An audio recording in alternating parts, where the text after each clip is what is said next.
Bonjour à toutes et à tous et bienvenue dans notre nouvelle édition de On ne vous dit pas tout. La première visite d'État du président chinois Xi Jinping de 2019 est réservée aux 3 pays européens, l'Italie, Monaco et la France.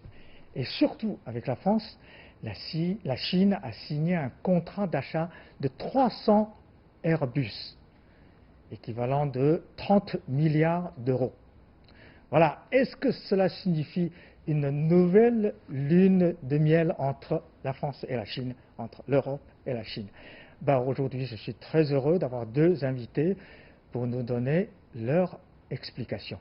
Deng Yifan, vous êtes économiste, vous avez obtenu surtout votre doctorat en France et actuellement vous connaissez bien l'Europe, les États-Unis et la Chine. Vous écrivez plusieurs ouvrages sur ces 3 régions. Merci d'avoir accepté mon invitation. Et puis Patrick Barre, bonjour.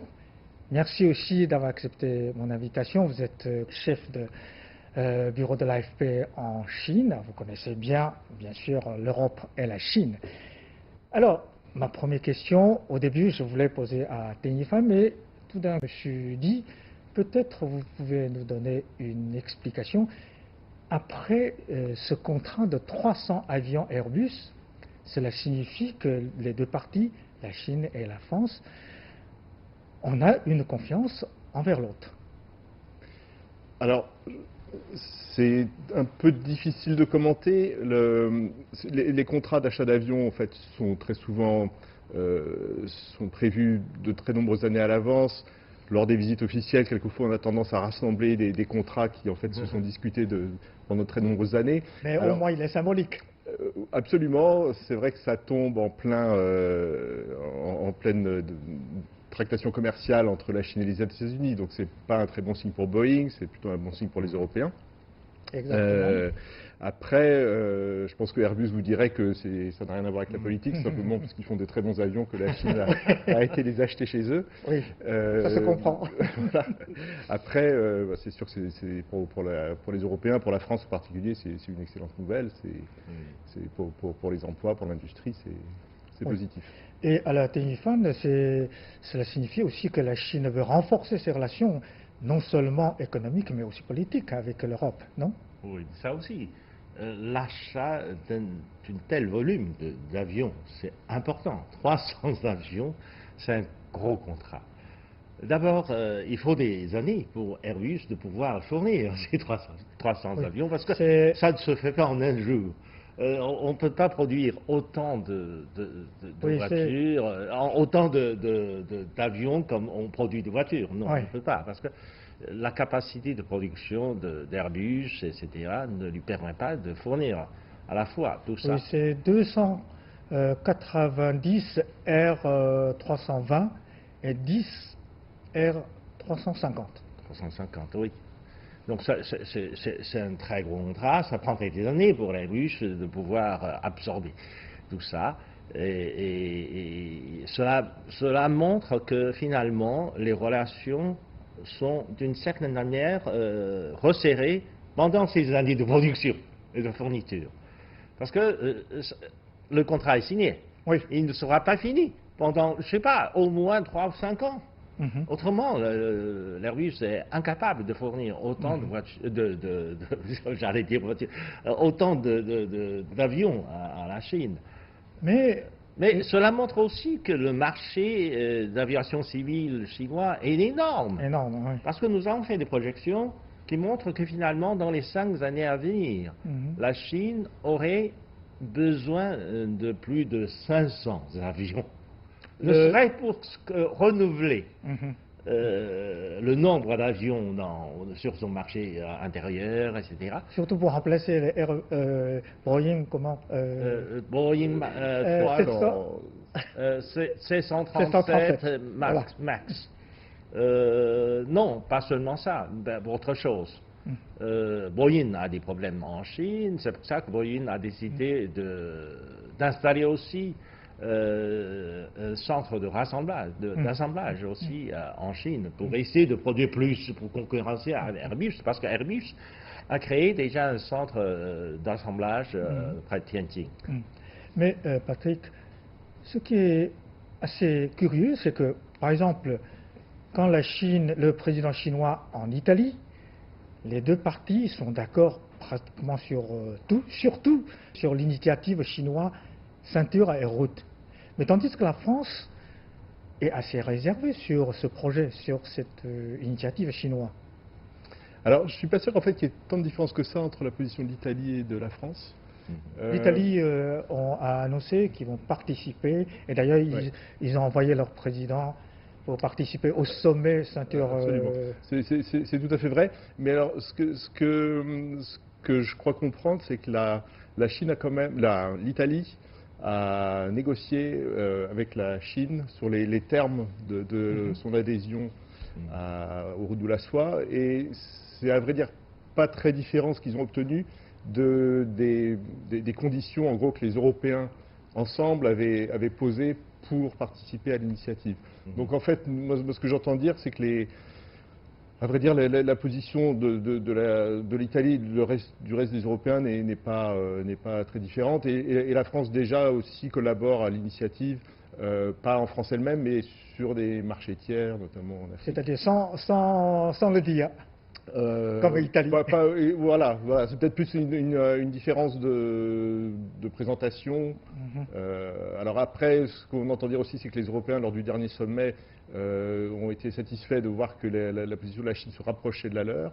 Alors peut-être qu'à l'avenir, il y aura sur cette base-là, il y aura peut-être plus de rapprochement entre les deux. Et vous êtes d'accord? Est-ce que, en fait, au fond, la France et l'Italie, concernant l'initiative chinoise ceinture route, il n'y a pas une grosse différence? L'Italie serait, à mon sens, un peu plus active que la France, en ce sens que, en fait, quand on parle de route et ceinture, il ne faut pas oublier que l'initiative était d'abord de rénover, de faire revivre l'ancienne route de la soie. Et l'ancienne route de la soie, c'est quoi? L'aboutissement de l'ancienne route de la soie, c'est l'Empire de Rome. Non, c'est Rome. Oui. Rome était la destination finale de la route de la soie. Ben, c'est l'Italie. Donc c'est pour ça que l'Italie est forcément plus active. Parce qu'il s'agit de faire revivre l'ancienne route de la soie. Et l'Italie était la destination. Donc aujourd'hui, l'Italie est symboliquement plus active, c'est compréhensible. D'autre part, depuis un certain temps, l'Italie n'était pas très contente du traitement européen, surtout après la dette de crise, la crise de dette italienne, etc. L'Italie se plaint un peu de la discipline fiscale que l'Union européenne a imposée sur le gouvernement italien, plus l'Italie n'a pas pu obtenir un peu plus d'assistance, d'aide du niveau européen pour l'aider à traverser cette période difficile. Donc l'Italie n'était pas très contente de ce traitement, etc. Donc l'Italie préfère, je dirais, plus ou moins profiter de l'initiative chinoise pour avoir un peu plus d'aide. Si l'Union européenne ne veut pas m'aider, alors je vais essayer de provenir un peu plus d'aide du côté chinois. Il y a ça aussi. Ok. Mais Patrick, j'ai l'impression que lors de la visite du président chinois en France, l'opinion, surtout dans la presse, dans la télévision, ne sont pas très favorables.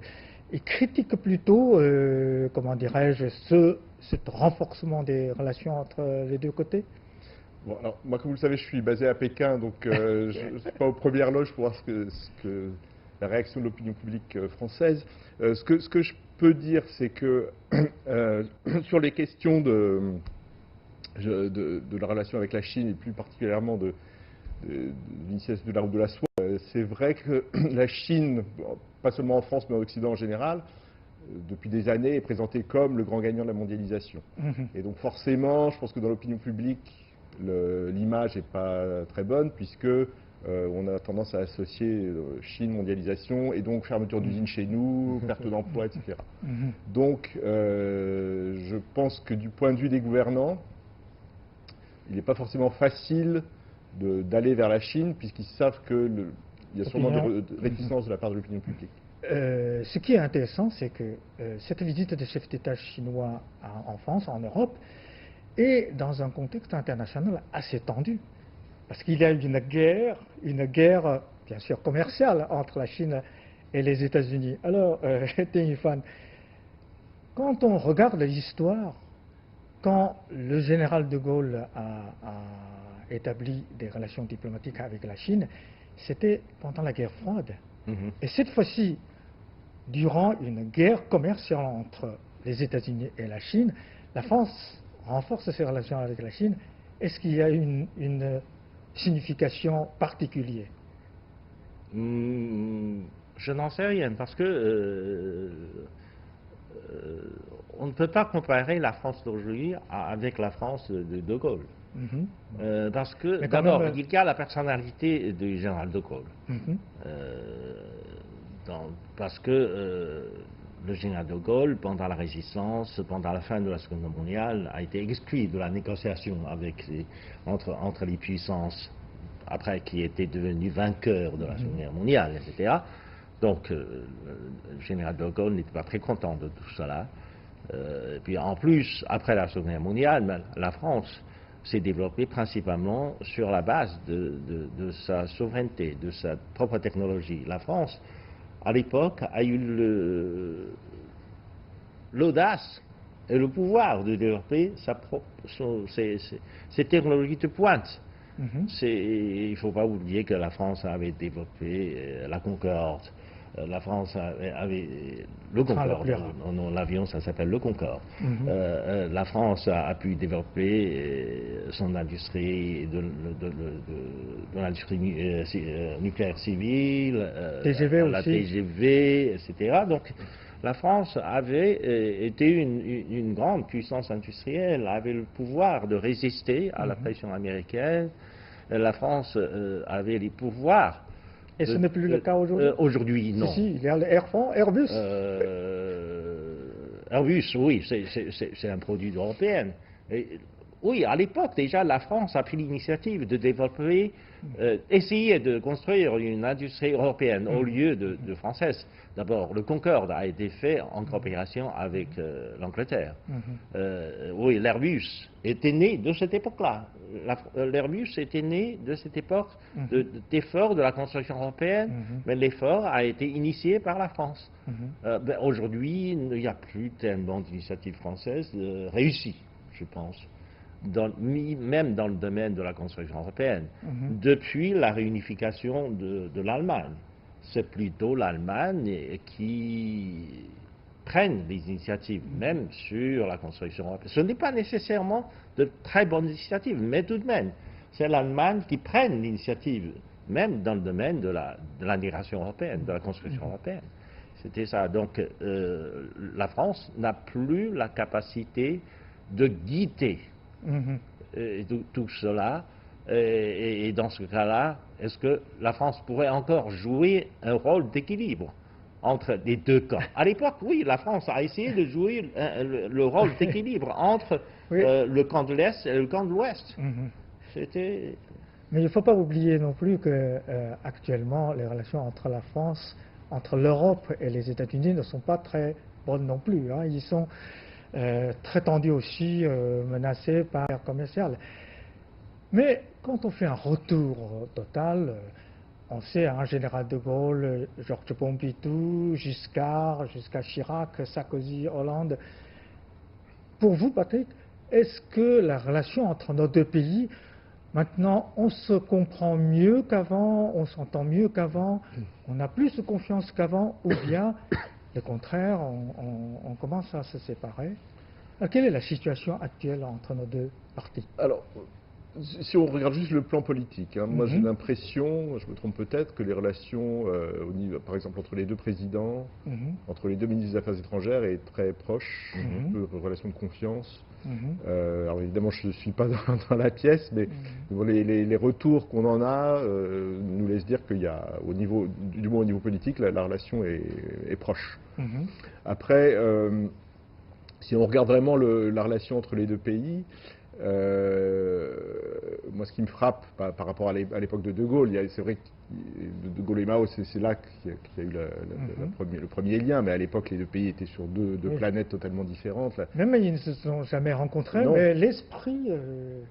Alors, encore qu'à l'époque, la Chine était complètement fermée. Donc aujourd'hui, on n'est plus du tout dans le même contexte. Il y a énormément de Chinois qui viennent en France, énormément de Français qui viennent en Chine, énormément de jeunes Français qui apprennent le chinois, des sinologues français qui sont brillantissimes, qui connaissent extrêmement bien la culture, la civilisation chinoise. Donc je pense qu'il y a quand même une proximité très très forte entre les deux pays. Alors, Deng Fan, quand on parle des relations entre la Chine et la France, et entre la Chine et l'Europe, on ne peut pas ne pas parler de cette guerre commerciale entre les deux premières puissances économiques du monde. Alors, est-ce que la relation tendue entre Washington et Pékin peut faire justement rapprocher l'Europe et la Chine? Mais en fait, on a essayé de rapprocher un peu l'Europe et la Chine dans le domaine commercial, mais aujourd'hui, les choses ne sont pas aussi faciles, aussi simples, aussi faciles que cela. Parce que dans le temps, le commerce international, ce sont des échanges des produits finis. Et aujourd'hui, à l'ère de la mondialisation, le commerce, ce qu'on appelle le commerce international, est composé principalement des pièces intermédiaires. C'est-à-dire, un produit, il faut avoir des pièces qui sont venues partout. C'est un problème, oui, c'est un problème de ce qu'on appelle la chaîne de valeur mondiale. C'est-à-dire la production d'un produit fini est composée des pièces détachées de tous les pays du monde. Donc, la guerre commerciale entre la Chine et les États-Unis aurait des effets sur l'Europe aussi. Parce que si la Chine ne peut plus exporter vers le marché américain autant de produits finis, la Chine aurait moins de possibilités d'importer des pièces détachées des pays européens. Ça affectera aussi le commerce entre la Chine et l'Union européenne.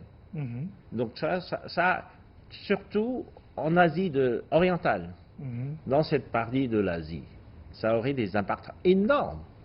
Parce que la Chine importe beaucoup de pièces détachées de la Corée du Sud, du Japon, etc., d'autres pays de l'Asie du Sud-Est asiatique, etc. Donc, dans une chaîne de production globalisée, la guerre commerciale aurait des impacts complètement inattendus.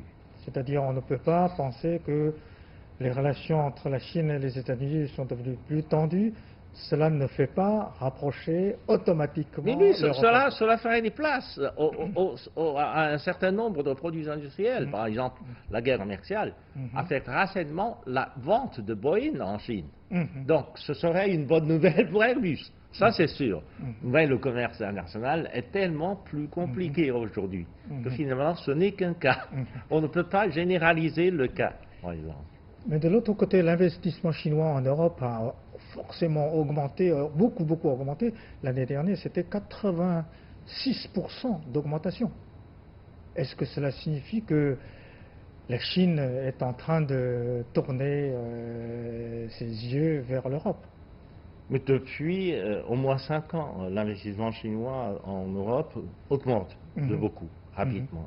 Cela même a suscité des inquiétudes un peu. Je me souviens que l'année dernière, la France, conjointement avec l'Allemagne et l'Italie, ont voulu formuler une proposition à la Commission européenne pour revoir les investissements étrangers en Europe sous forme d'acquisition et d'achat des entreprises. Parce qu'ils ont peur que finalement l'investissement chinois ne soit trop fort pour acheter tout, pour acheter les technologies, les sociétés, les entreprises, etc., etc. Mais ça aussi, Il ne faut pas oublier que l'investissement est réciproque et dans les deux sens. Et à l'inverse, les investissements chinois aux États-Unis ont baissé, je crois, l'année dernière. Là, c'est à cause de la guerre commerciale, à cause de l'administration Trump. Les entreprises chinoises ont investi massivement aussi aux États-Unis. Ça a contribué vraiment à l'augmentation de l'investissement direct dans l'économie réelle. Finalement, aux États-Unis, les entreprises américaines investissent peu par rapport aux entreprises chinoises. Les entreprises chinoises investissent beaucoup dans l'économie réelle, alors que les entreprises américaines investissent beaucoup sur le marché financier. Les entreprises américaines, par contre, investissent plus sur le marché chinois, sur le sol chinois, en termes réels. Ford, GM, ils ont augmenté leur production, ils ont augmenté leur investissement dans la production, etc., parce que le marché chinois aujourd'hui est beaucoup plus grand que le marché américain. Ça, c'est vrai. Mais il y a autre chose, parce qu'il y a le niveau de productivité, par exemple. Ford a investi en Chine sur un modèle de voiture spécialisée, et Ford est prêt à réexporter ces voitures produits en Chine vers le marché américain. Cela a provoqué bien sûr l'inquiétude du gouvernement Trump. Et donc, c'est une autre histoire. Mais en fait, oui, c'est l'attitude du gouvernement Trump qui a empêché les entreprises chinoises de continuer à investir sur le marché américain. Mais l'autre problème, c'est que l'administration Trump essaie d'empêcher l'entrée des entreprises chinoises compétitives sur leur marché. C'est le cas de Huawei. Non seulement le gouvernement américain empêche Huawei d'entrer au marché américain, le gouvernement américain est allé en Europe, essayer de convaincre les autres Européens aussi de faire la même chose, d'interdire Huawei d'aller dans ces pays-là. Mais là aussi, ça va faire partie de la négociation entre l'Europe et la Chine. Mais actuellement, l'Europe n'a pas interdit Huawei d'entrer. Non, Huawei est le plus grand fournisseur des équipements de télécommunications en France, en Allemagne, voire même en Angleterre.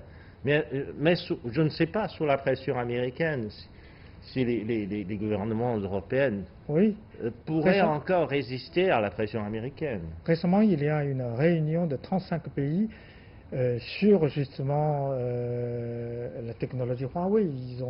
Ils ont fait une déclaration finale. Vous êtes au courant? Oui, mais le problème c'est que si le gouvernement américain mobilise tous les efforts du gouvernement, plus les efforts d'autres gouvernements pour lutter contre une seule société chinoise. Ça prouve au contraire la force de cette société. Ça prouve la force de cette société. Parce qu'une société chinoise ait pu provoquer tellement de réactions du gouvernement pour qu'il mobilise les efforts du gouvernement à encercler une société. Mais c'est quoi cette histoire? C'est un peu fou. Alors, Patrick, vous savez, moi j'ai passé plus de 20 ans en France aussi, et j'ai senti que les Français et les Chinois ont beaucoup de points communs. Surtout, ces deux peuples aiment bien l'indépendance. Et Général de Gaulle et Mao Zedong, ils ne se sont jamais rencontrés, mais leur esprit sur ce point est le même. Les grands esprits se rencontrent. Oui, voilà, les grands esprits se rencontrent. Alors, je voudrais savoir, à l'époque de Général de Gaulle et Mao Zedong, justement, deux peuples se sont rencontrés dans le contexte de la guerre froide. Est-ce que tout à l'heure vous avez expliqué le contexte économique a changé, le contexte politique a changé, etc. Mais sur ce point, est-ce que les Français et les Chinois peuvent encore s'entendre? Écoutez, moi, ce qui me frappe aussi, c'est si on regarde l'histoire, la Chine et la France sont des pays extrêmement proches, avec ces deux pays essentiellement agricoles, deux pays très centralisés depuis très longtemps, qui ont connu donc des révolutions, culturellement, qui ont qui attachent tous les deux beaucoup d'importance à l'éducation, par exemple, à l'histoire, à la tradition. C'est des pays en fait très conservateurs. Et puis c'est des pays paysans, donc un grand attachement à la cuisine. Donc il y a énormément de points communs. Et donc je pense que c'est l'intérêt des échanges entre les deux pays, c'est que les gens des deux parties se rendent compte. Mais en plus, il y a une admiration culturelle des uns vers les autres. L'image de la France est une très bonne image. C'est vrai.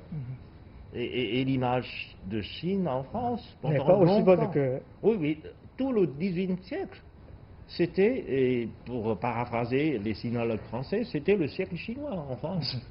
Mais aujourd'hui, il n'y a plus de, comment dirais-je, Voltaire, plus de... Bon. N'empêche, il y a encore cette image culturelle de Chine qui est très positive en France. Bon, donc, à partir de ça, si je vous demande chacun en quelques mots pour l'avenir des relations entre les deux parties, est-ce que vous êtes optimiste ou pessimiste? Ou bien c'est une relation qui deviendra de plus en plus compliquée? Alors Patrick. C'est difficile de se prononcer. Je pense que ça va être très lié à l'évolution d'un monde multipolaire. Ça va beaucoup dépendre de ce qui se passe aux États-Unis. On est à une époque très, comment dire, je veux dire dangereuse, mais on sent que dans les années qui viennent, on peut soit avancer vers un monde plus interconnecté ou au contraire qui tend à se diviser.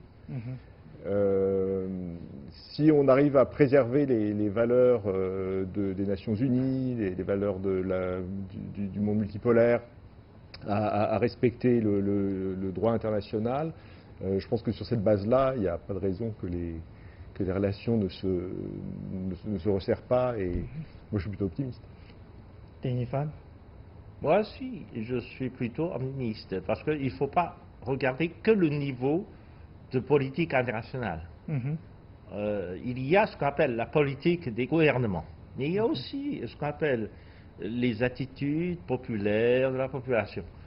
Par rapport à il y a 40 ans, par exemple, il y a beaucoup plus d'échanges,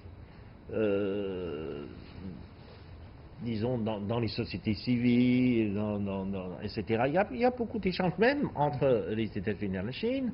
Il y a la guerre commerciale, il y a, au niveau du gouvernement Trump, il y a des stratégistes qui veulent se séparer de la Chine et faire une autre guerre commerciale, une autre guerre froide avec la Chine, etc. Mais si vous allez dans les États, vous rencontrez des gouverneurs de province, vous rencontrez des élus locaux, etc., il y a un enthousiasme envers la Chine. De se rapprocher de la Chine, d'avoir de très bonnes relations avec la Chine et d'attirer des investissements chinois, de vendre des choses. Si vous allez, par exemple, à l'État d'Alaska, par exemple, lorsque Xi Jinping est allé visiter Alaska, eh bien, le gouverneur, avec ses 3 générations, le père, le fils, le petit-fils, sont tous là-bas pour accueillir le président chinois, pour montrer leur enthousiasme avec la Chine.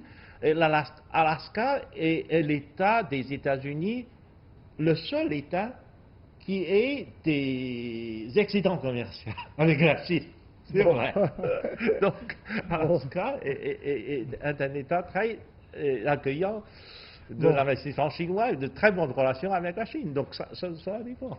Bon, dans le contexte de la guerre commerciale, pas encore guerre froide, tous les deux sont optimistes, mais je suis très heureux.